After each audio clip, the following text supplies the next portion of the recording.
السلام عليكم ورحمة الله وبركاته. دمان ولا Soomaaliyeed meel kasta joogtaan. Waa anigoo Macalin Shariif. Videogan waxaynu ku eegaynaa University Tuition Fees and Grants. Lacagaha jaamacadda ee deynta iyo lacagaha aan deynta ahayn oo aan laga doonin canugaaga inuu dib u soo celiyo. Walaal, sababta aan u sameeyay janaalkan oo waqtiga badan aan u galiyay waa in dhammaan walaalaha Soomaaliyeed dhammaantood ay ka faa'iideystaan, khaasatan kuwooda ku nool waddanka Ingiriiska. Sidaa darteed subscribe dheh lana wadaag walaalaha kale si iyaguna uga faa'iideystaan. Haddii aad su'aal qabto ama aad doonayso inaad ila wadaagto fikradaada, waxaad ila soo xiriiri kartaa Facebooka, Instagramka iyo Twitterka. Dhammaantood waxaad ka helaysaa halka videogan ka koraysa iyo halka ka hooseysa intaba. Inta aanan ka hadlin student finance, waxaan rabaa inaan kula wadaaga arrin aad ugu badan da'yarta marka ay dalbanayaan jaamacadaha. Canugaaga marka uu dalbanayo jaamacadda asagoo isticmaalaya UCAS, wuxuu xaq u leeyahay inuu dalbado 2 maado, kana dalbado 5 jaamacadood. Tusaale ahaan, hadduu rabo inuu sameeyo dhakhtarnimo, wuxuu ka dalbanayaa dhakhtarnimo 4 jaamacadood. Jaamacadda 5aad wuxuu ka dalbanayaa maado kale sida nursing, pharmacology ama midwifery. Canugaaga saan hadduu sameey waayo, waxaa dhici kara inuu heli waayo jooskiisa koowaad oo ahaa dhakhtarnimo. Markaas canugaaga wuxuu noqonayaa jaamacad la'aan. Sidaa darteed, xasuusi canugaaga in uu dalbado 2 maado marka uu dalbanayo jaamacaddiisa, si hadhow haddii uu waayo jooskiisa koowaad uu u helo jooskiisa labaad. Sidaa darteedna aysan ugu dhicin jaamacad la'aan. Qof kasta oo doonaya inuu bilaabo jaamacad waa in uu iska bixiyo lacagta uu ku baranayo jaamacadda. Qofkii aan awoodin wuxuu qaadanayaa deyn.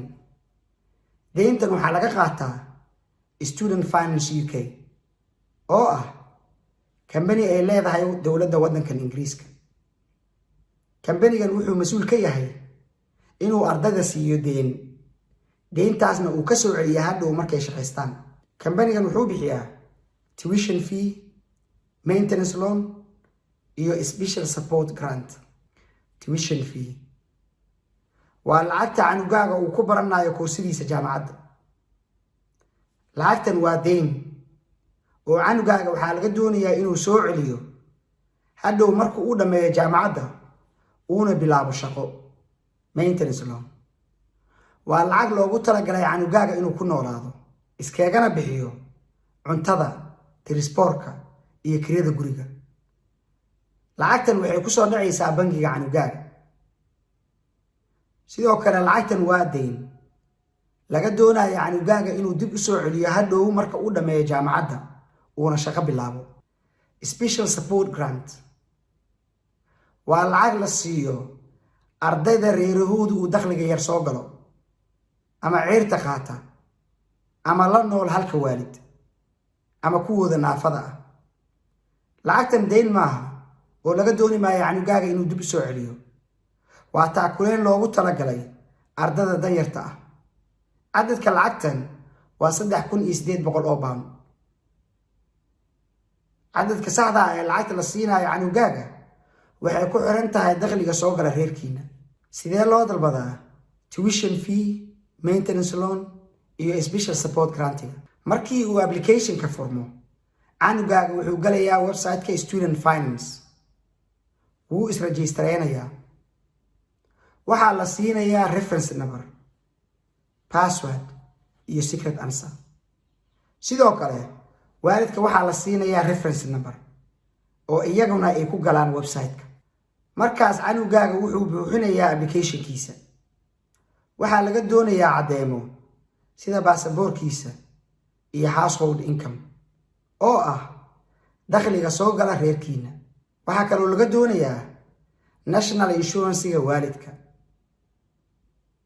sidoo kale waalidka waxaa laga doonayaa inay geliyaan website-ka student finance warbixintooda shakhsi ahaaneed. imise ayay qaadanaysaa in canugaaga laga shubo lacagta jaamacadda lana siiyo maintenance loan iyo special support grantiga? waxay qaadanaysaa ugu yaraan 1 bil.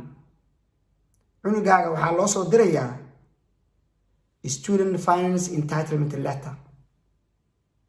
warqadan waxaa ku qoran cadadka lacagta la siinayo canugaaga iyo goorta ay u bilaabanayso. lacagaha lama wada siinayo canugaaga hal mar oo qayb ayaa loo siinaya. goormaa laga doonayaa canugaaga inuu soo celiyo lacagta deynta ah ee jaamacadda? canugaaga waxaa laga doonayaa inuu soo celiyo lacagta markii uu jaamacadda dhammeeyo uuna shaqo bilaabo oo uu qaadanayo lacag ka badan 21,000 oo pound. markaas canugaaga waxaa laga doonayaa inuu soo celiyo lacag yar oo uusan dareemayn bil kasta. muxuu samayn karaa canugaaga haddii aysan ku filnayn lacagtan? dhammaan jaamacadaha waddankan oo idin waxay bixiyaan scholarship, grant iyo bursary.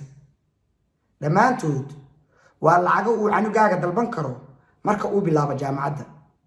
lacagahan laga dooni maayo canugaaga inuu dib u soo celiyo hadhow marka uu dhammeeyo jaamacadda, oo waa taakuleen oo keliya. grant, scholarship iyo bursary waxaa xaq u yeelan kara ardayda barata maadooyin qaas ah. tusaale ahaan computer science grant oo scholarship waxaa dalban kara oo keliya ardayda barata maadada computer science. sidoo kale marka la qiimeynayo ardayda la siinayo lacagahan waxaa la eegayaa sida ay u soo buuxiyaan shuruudaha. sidoo kale canugaaga wuu shaqaysan karaa marka ay xiran tahay jaamacadda, sida samarka oo kale. ardayda wax ka barata jaamacadaha waddankan 90% way shaqaystaan, oo canugaaga wuxuu shaqo ka raadsan karaa jaamacadda uu wax ka barta laftirkeeda. ardayda barata medicine ama dentistry iyagu waxay helayaan lacago dheeraada oo ay ka helayaan NHS-ka. waxaa la siinayaa NHS grant oo ah lacag aan laga doonayn inay soo celiyaan. sidoo kale waxaa la siinayaa bursary, iyadana laga dooni maayo inay soo celiyaan. waxaa kaloo la siinayaa lacago dheeraada waa haddii ay jirto duruuf. cadadka lacagta la siinayo waxay ku xiran tahay dakhliga soo gala reerka. sidee loo dalban karaa scholarship, bursary iyo grant? maxaase laga doonayaa canuga inuu sameeyo si uu u helo lacagahan? canugaaga waa inuu booqdo website-ka jaamacadda uu wax ka barto, asagoo ka eegaya waxyaabaha loogu talagalay in lagu caawiyo ardayda, khaasatan page-ka finance-ga. haddii uu ka waayo waa inuu booqdo xafiiska student union-ka ama qaybta finance-ga ee jaamacadda. wuxuu weydiinayaa halka uu ka heli karo caawimaad dhaqaalo. inta uusan dalban canugaaga wuxuu eegayaa haddii loo ogolaado lacagta imse ayuu qaadanaya. ma buuxin karaa shuruudaha?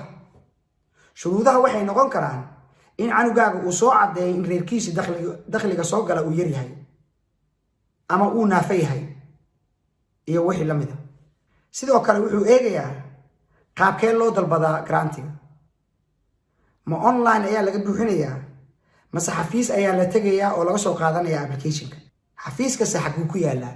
sidoo kale wuxuu eegayaa waqtiga kama dambaysta ah ee laga doonayo inuu buuxiyo applicationka uuna dib u celiyo. sidoo kale ma waxaa laga doonayaa waxyaabo dheeraad inuu sameeyo haddii uu ku guulaysto lacagtan? waa maxay sababaha arday badani aysan u dalbanin lacagahan isugu jira grant, scholarship iyo bursary? in ka badan 150 milyan oo pound ayaa loo qoondeeyaa sanad kasta in la siiyo ardayda wax ka barata jaamacadaha waddankan Ingiriiska. haddana waxaa la ogaaday in 70% ardaydii xaqa u lahaa lacagahan aysan dalban. markii la weydiiyey sababaha ku kalifay inaysan dalban lacagahan, waxay yiraahdeen ma inaan ogeyn inaan xaq u leenahay lacagahan. ugu dambeyn, meel ammaana dhigta reference numberka, passwordka iyo secret answerka lagu galo website-ka student finance. sababtoo ah haddii warbixintan ay kaa lunto waxay qaadanaysaa waqti inaad dalbato mid kale. sidaa darteed applicationka canugaaga dib u dhac ayaa ku imaanaya. hubi inuu canugaaga buuxiyo student finance applicationka waqti hore oo uu gudbiyo cadeymaha looga baahan yahay oo dhan 6 isbuuc ka hor waqtiga kama dambaysta.